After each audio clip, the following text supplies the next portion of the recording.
Hello friends, welcome to my channel Shukla studies.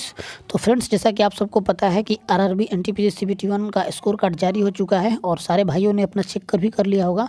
मैंने भी अपना चेक कर लिया है। तो इस वीडियो में मैं आपको अपना स्कोर कार्ड दिखाऊंगा कि मेरे जो रॉ स्कोर थे वो कितने थे और नॉर्मलाइजेशन के बाद मेरे कितने नंबर बढ़े हैं।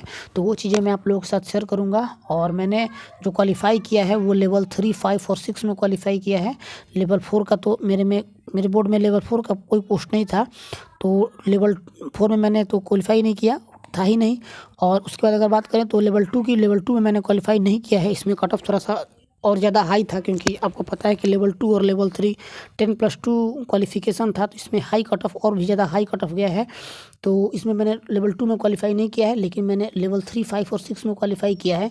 तो जिन भाइयों का एग्ज़ाम आगे चल के आरआरसी ग्रुप डी का है, उनके लिए मैं एक सजेशन देना चाहूँगा कि ये देखिए, ये मैंने यहाँ पे लिखा भी है कि हाथ पर कंट्रोल करने की वजह से हुआ क्वालिफ़ाई।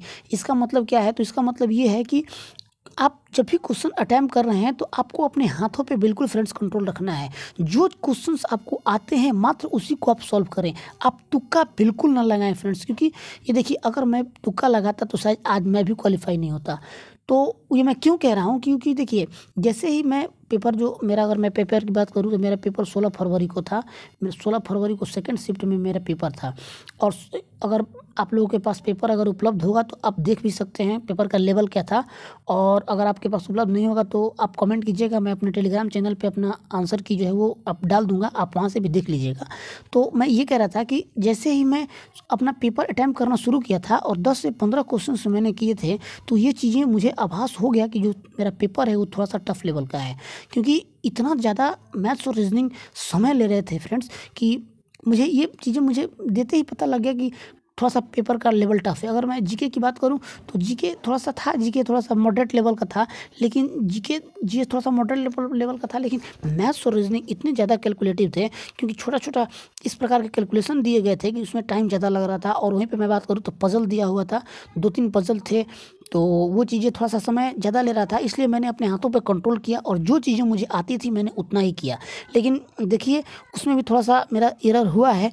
तो देखिए, मैं अपना स्कोर कार्ड आपको दिखा रहा हूँ, तो उसमें आप और बढ़िया से आप समझ पाएंगे। देखिए, ये नाम और ये मेरा बोर्ड, मैंने सिकंदराबाद बोर्ड से अप्लाई किया था। और उसके बाद टोटल वैलिड क्वेश्चन जो थे, ये देखिए, टोटल वैलिड क्वेश्चन 99 थे। और अगर बात करूँ तो एक क्वेश्चन इन्होंने इग्नोर किया है। और मैं ये देखिए, मेरा टाइम कितना कम है, मात्र 59 क्वेश्चंस मैंने अटेम्प्ट किए थे। क्योंकि जैसा कि मैंने आपको बताया कि मुझे ये चीज़ें आभास हो चुका था कि पेपर थोड़ा सा लेवल इसका हाई है, इसलिए मैंने उतना ही अटेम्प्ट किया जितना मुझे आते थे।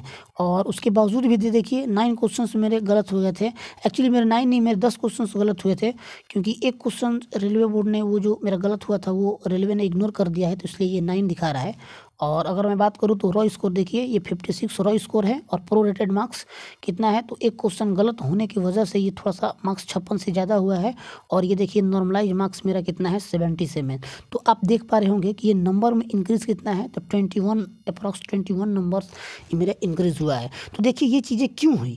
ये चीज़ें, अगर मैं ज़्यादा अटैम्प्ट कर लेता क्वेश्चन पेपर में, ये फ्रस्ट्रेट होकर कि मैंने इतना ही अटैम्प्ट किया था। क्योंकि आप सबको पता है कि जो लड़के एग्ज़ाम दे के आ रहे थे, वो उसमें एवरेज स्कोर ही वो बता रहे थे कि 80 मैं अटेम्प्ट करके आ रहा हूँ। तो अगर मैं उन लोगों के भावनाओं में अगर बह जाता और भावनाओं में बह के मैं भी 80-85 क्वेश्चन अटेम्प्ट कर देता और उसमें से 20-22 क्वेश्चन मेरे रॉन्ग हो जाते, तो फ्रेंड्स आज मैं भी ये क्वालिफाई नहीं कर पाता। तो यही चीज़ें हैं। मैंने क्या किया कि मैंने ये अपने हाथों पर कंट्रोल करने किया और मैंने जितना क्वेश्चंस मुझे आते थे मैंने उतना ही अटेम्प्ट किया। और एक और मैं आपको एग्जांपल अपने फ्रेंड्स का देना चाहूँगा।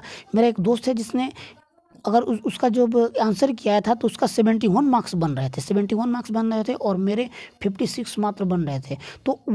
तो मुझे तो लगा था कि पेपर टफ था, लेकिन मुझे ये कहीं ना कहीं मुझे डर था कि हो सकता है यार उसका 71 है लेकिन मेरा 56 है, मैं क्वालिफाई करूँ या ना करूँ, कुछ हद तक मुझे डर था।